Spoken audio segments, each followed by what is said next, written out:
Hi, it's about 5:30 on Wednesday the 23rd of January. I'm just at home at my mum and dad's, like I've just come off the ward for a few hours. Um, Last night was really tough. The urges stayed with me like pretty much all night, but I did a lot of trying to rationalise things and work through thought processes and everything, and came to the conclusion that, my fertility is funded.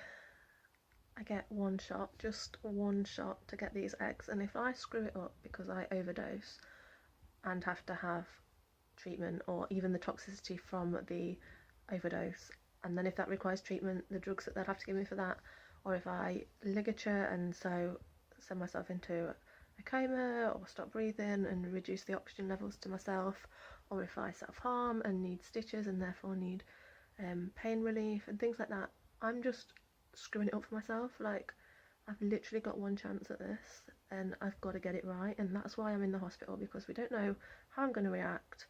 My estrogen levels have been dropped, my hormones are fluctuating, which is kind of a recipe disaster for me with PMDD. So I'm in the hospital for my safety, and I needed to be there last night. I'm not gonna lie, really struggled. Did end up self-harming, but luckily, hadn't got anything too dangerous to self-harm with, and so it was what it was. But yeah, I think I found like I was putting a lot of additional pressure on myself, not only because I didn't want to harm myself and be self-destructive, because now I think, well, I actually can't. Like, I can, but it's going to screw everything up for me massively. So it's really good that I've got the ability to be able to rationalise and think through like what consequences my actions will have, like longer term. So that is really positive, but equally it doesn't make it any easier not acting on them. Last night, again, like I said, really difficult. I was awake most of the night. I think I probably got 2 hours sleep.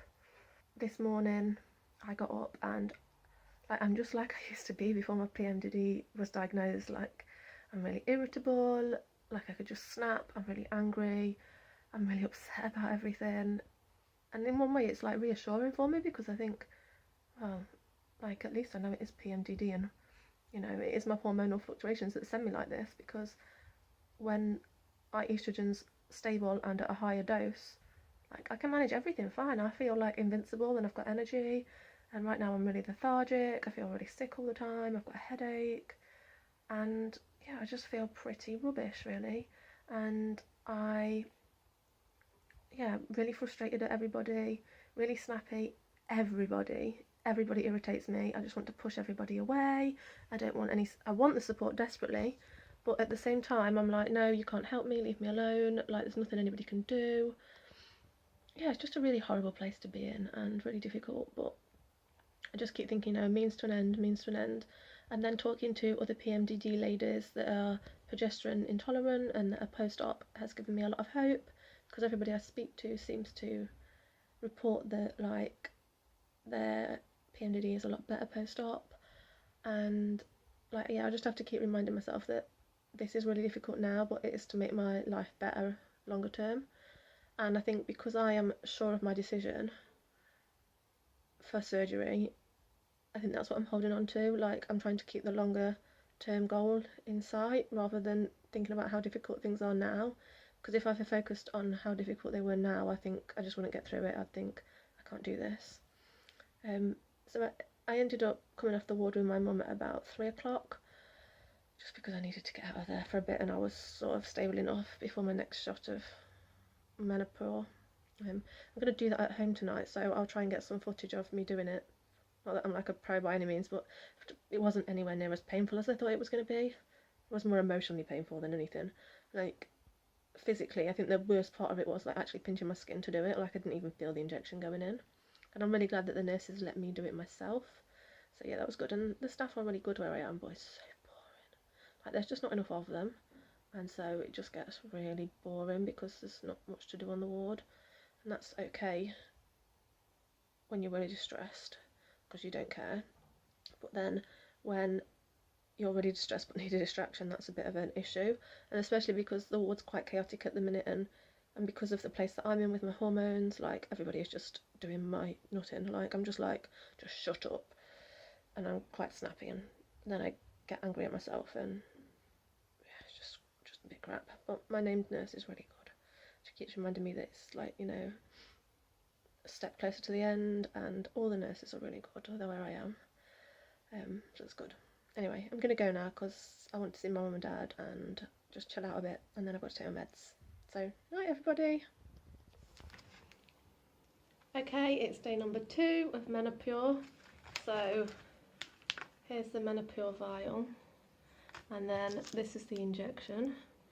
So what I need to do is, I'm just going to pop this on the table, going to undo the injection, hide that out of there, take the cap off,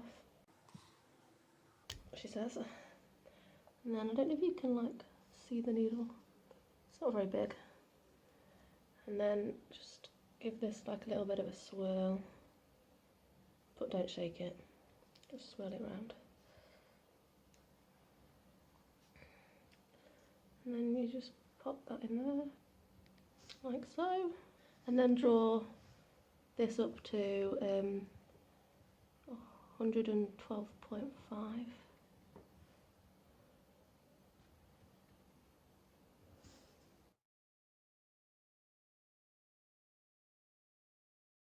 know if you can see the numbers.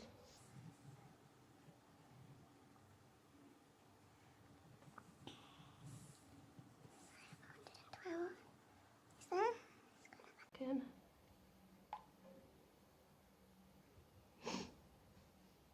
Take this out.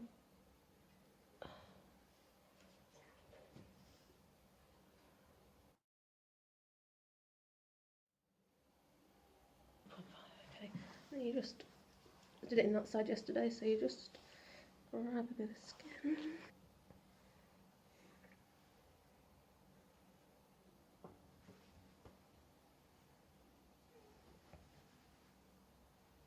And just squirt it in.